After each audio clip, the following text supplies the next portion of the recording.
This news update is brought to you by... Say hello to Carol. Carol talks for a living, from morning till night. So she relies on Flow's crystal clear home phone service brought to her through Flow's 100% fiber to the home network. It keeps her in the know, and because she bundles her mobile broadband and TV services, she enjoys huge savings, so she can enjoy much more for much less. So visit any Flow retail outlet, call 1-800-804-2994, or visit discoverflow.co to find out more. One-of-a-kind connection. This is how we flow. It's Monday, April 18, and time for the Barbados Today Morning Update. Thanks for joining us. I am Fernella Wedderburn. Attorney General Adriel Brathwaite Knox calls for the Ellersllie student who allegedly attacked a teacher to be expelled. Last week, the Barbados Secondary Teachers Union and the Barbados Union of Teachers called for the female student to be removed from the St. Michael Bay School after she reportedly spat on and kicked a female teacher.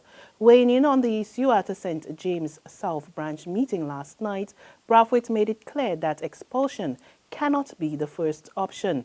The AG says investigations must be done to find out the underlying causes for the teenager's behavior. Any 14-year-old girl who kicks a teacher has a problem. And she's only 14 years old, so we need to work out what the problem is. We need expulsion, separated from the school, yes. But I cannot understand how the head of a trade union, who is supposed to be a teacher, and who, by virtue of being a teacher, you would think cares about the same students, not just about the teachers, that the only cry I heard, according to the media, is for expulsion. No cry in terms of, let us see what's wrong with this child. Right? If she is wicked, inverted commas, let us see how we can help her. If she is influenced by drugs, let us see how we can help her.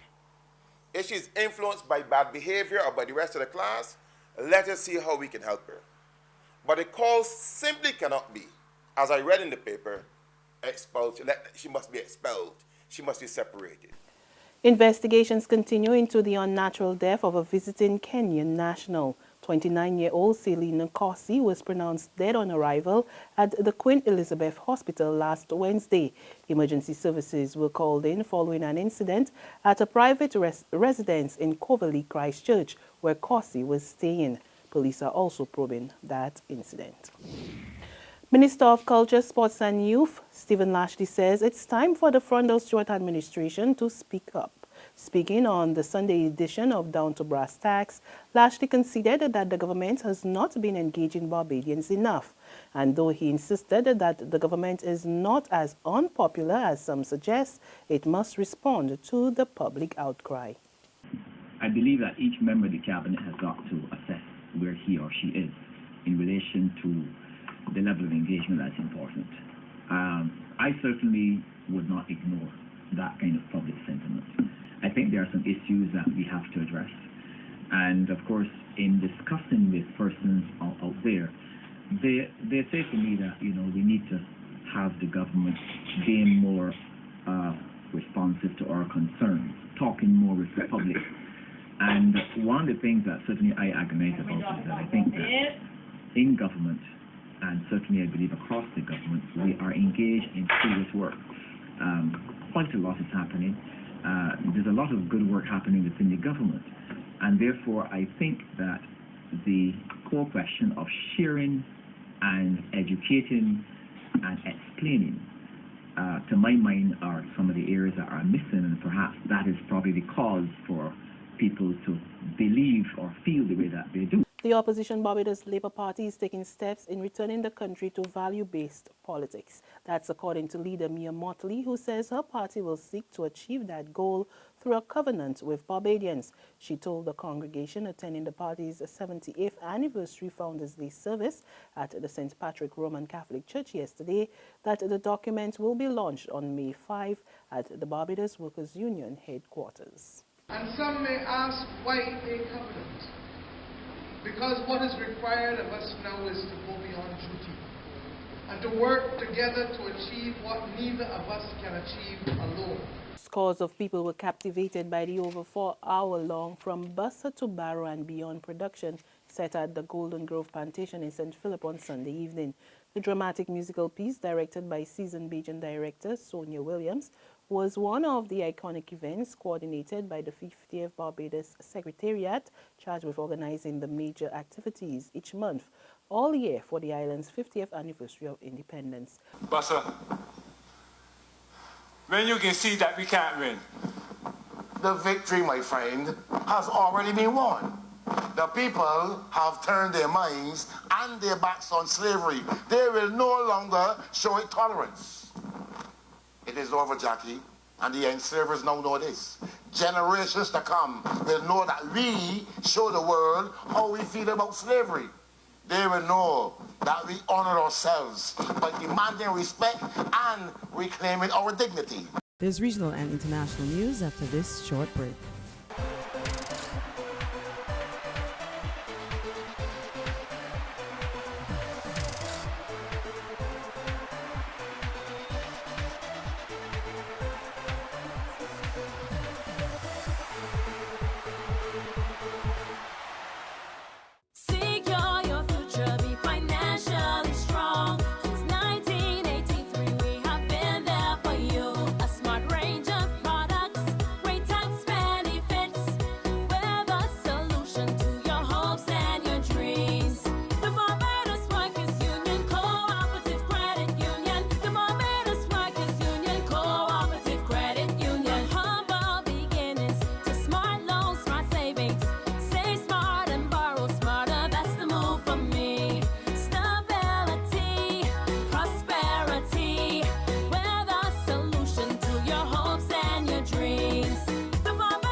To developments now from our region, Trinidad and Tobago's Attorney General has described as alarming the number of contraband found in the country's prisons. I won't tell you the thousands of items, but I'll give you the descriptions of them.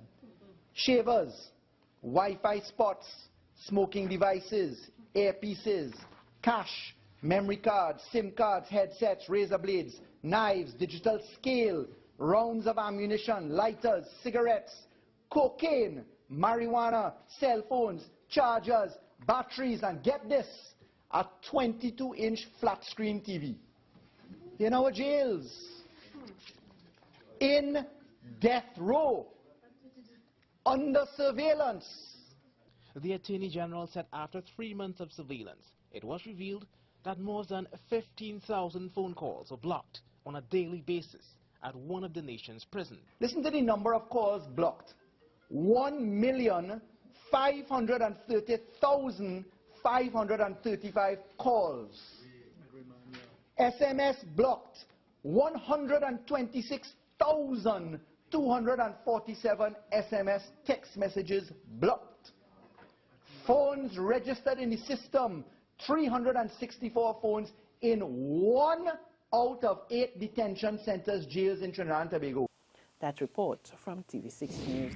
And on the international scene, the death toll continues to rise in Ecuador following the devastating 7.8 earthquake. At least 235 people are now confirmed dead and more than 1,500 more injured after the country was rocked by the most powerful earthquake in decades. Some 10,000 troops and 3,500 police are being deployed in affected areas as rescue operations continue.